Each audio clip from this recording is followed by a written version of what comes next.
प्रश्नावली 6.1 घन और घनमूल। पहले पढ़े थे हमने वर्ग और वर्गमूल, अब पढ़ना है हमको घन और घनमूल। प्रश्नावली 6.1 का पहला सवाल 216 अभाज्य गुणनखंड विधि द्वारा करना है।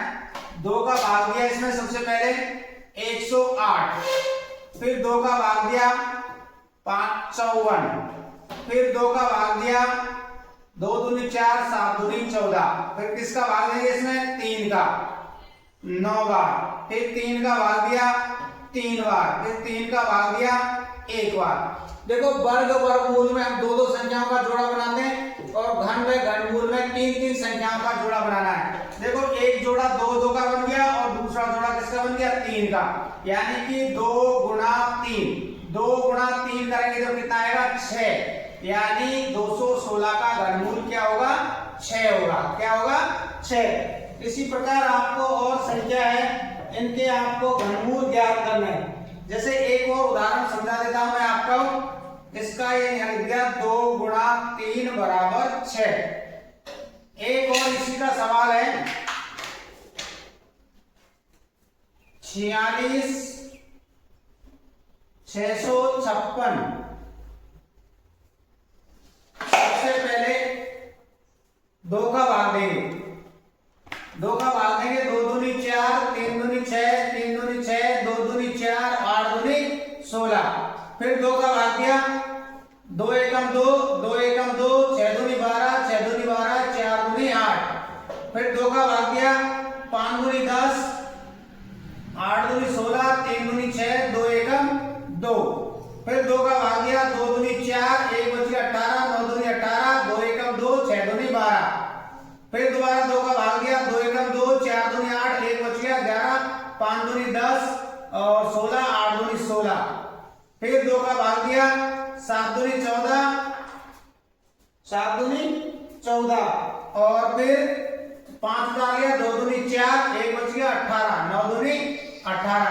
अब किसका भाग देंगे 3 का, 3 का भाग देंगे इसमें 3 दूनी 6, 1 बच गया 12, 4 दूनी 12, 3 तिया 9, फिर 3 का भाग गया 8 तिया 24, 3 एकम 3, फिर 3 का भाग गया 3 दूनी 6, 7 तिया 21, फिर 3 का भाग गया 9, फिर 3 का भाग गया 3, फिर 3 का भाग गया 1।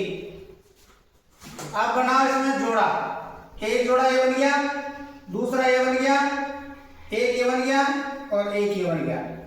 इसका बना 2, इसका 2, इसका 3 और इसका 3, 2 दूनी 4, 4 तिया 12, 12 तिया 36। तो इस संख्या का घनमूल कितना आएगा 36। इस प्रकार से आपको घनमूल ज्ञात करने। सवाल नंबर 2, सवाल नंबर 2 में ऐसा पूछा है कि वह छोटी से छोटी संख्या ज्ञात करो जिसे गुणा करने पर यह संख्या पूर्ण घन बन जाए। तो देखो सबसे पहले अभाज्य गुणनखंड द्वारा ही इसमें भाग देना है आपको। तो इसमें सबसे पहले किसका भाग देना 3 का, 8 तिया 24, 3 एकम 3, फिर 3 का भाग दिया 27, फिर 3 का भाग दिया 9, फिर 3 का भाग दिया 3 और 3 का भाग दिया 1। 3 का जोड़ा बन गया ये, इसका जोड़ा नहीं बन रहा है, इसका जोड़ा नहीं बन रहा। 3 कितनी बार आ रहा है 2 बार, तो यानी हमको 1 3 की ओर आ सकता है। तो इसका उत्तर क्या आएगा 3 से गुणा करने पर। अगर इस संख्या को हम 3 से गुणा कर देंगे तो यह संख्या पूर्ण घन बन जाएगी। देखो गुणा करके देखो 243, इसको 3 से गुणा किया हमने, 3 तिया 9, 4 तिया 12, हासिल 1, 3 दूनी 6, 1 7, तो 3 729 ये संख्या पूर्ण घन बनेगी। तो इसमें उत्तर आपका क्या आएगा 3 से गुणा करने पर यह संख्या पूर्ण घन बनेगी। जैसे एक उदाहरण और देखिए 100, 2 का भाग दिया 50, 2 का भाग दिया 25, 5 का भाग दिया 5 और 5 का भाग दिया 1। अब देखो दोनों, इसमें भी जोड़ा नहीं बना और इसमें भी जोड़ा नहीं बना, तो यानी कि एक तो हमको किससे गुणा करना पड़ेगा इसको 2 से, और एक किससे गुणा करना पड़ेगा हमको 5 से। तो यानी कि 2 गुणा 5, 2 गुणा 5 करेंगे तो कितना आएगा 10, यानी कि इस 100 को हमको किससे किससे गुणा करना पड़ेगा? 10 से, तब जाके यह संख्या पूर्ण घन बनेगी। तो हमको इसमें उत्तर आएगा आपका 2 गुणा 5, 2 और 5 दोनों से गुणा करना है, यानी हमको इसको किससे गुणा करना है? 10 से गुणा करेंगे, तब जाके यह संख्या पूर्ण घन बनेगी। चलो सवाल नंबर 3।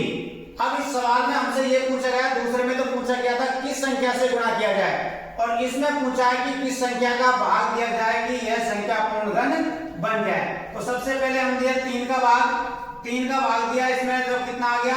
27, फिर 3 का भाग देंगे जब 9, और फिर 3 का भाग देंगे जब 3, और फिर 3 का भाग देंगे तब 1, यानी एक जोड़ा बन गया। किसका जोड़ा? संख्या बच गई हमारे पास 3। तो उत्तर में क्या लिखना है आपको? 3 का भाग देने पर, 3 का भाग देने पर यह संख्या पूर्ण घन बनेगी। इस प्रकार से बहुत सारे सवाल हैं, उनको आपको हल करना है। जैसे 192 में किसका भाग दिया जाए कि यह संख्या पूर्ण घन बने? सबसे पहले 2 का भाग दिया हमने, 9 दूनी 18, 1 बच गया 12, 6 दूनी 12।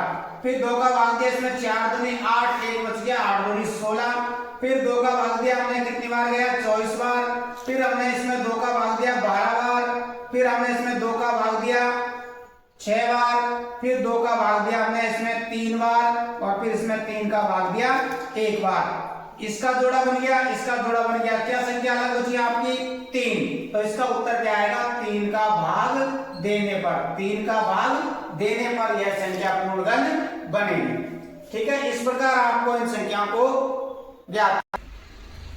सवाल नंबर 4 में देखो घनाभ की हमको विमा दे रखी है 3। एक तो दे रखी है 5 सेंटीमीटर, एक दे रखी है 2 सेंटीमीटर, एक दे रखी है फिर 5 सेंटीमीटर। अब आपको पता है घनाभ का आयतन क्या होता है?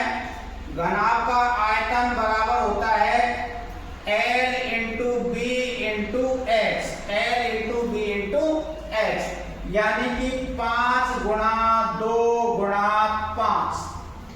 अब हमको इसमें घन बनाना है। क्या बनाना है? घन में आपको पता है हम 3 संख्याओं का जोड़ा बनाते हैं, जैसे अपन ने समझा। तो 5 इसमें कितनी बार आ रहा है? 2 बार। कितनी बार आ रहा है? 2 बार, यानी 1 5 की आवश्यकता पड़ रही है हमको इसमें। और एक देखो यहाँ में 2 कितनी बार आया है? यहाँ 1 ही बार आया है, यानी कि 2 बार और जरूरत पड़ रही है हमको, 2 और 2, 5 तो 2 बार इसमें पहले से ही है। घन में हमको 3 का जोड़ा बनाते हैं, तो इसमें 2 ही है, तो एक जोड़ा बनाने के लिए 5 की आवश्यकता होगी। 2 इसमें 1 ही बार है, तो यानी 2 बार और हमको देना पड़ेगा।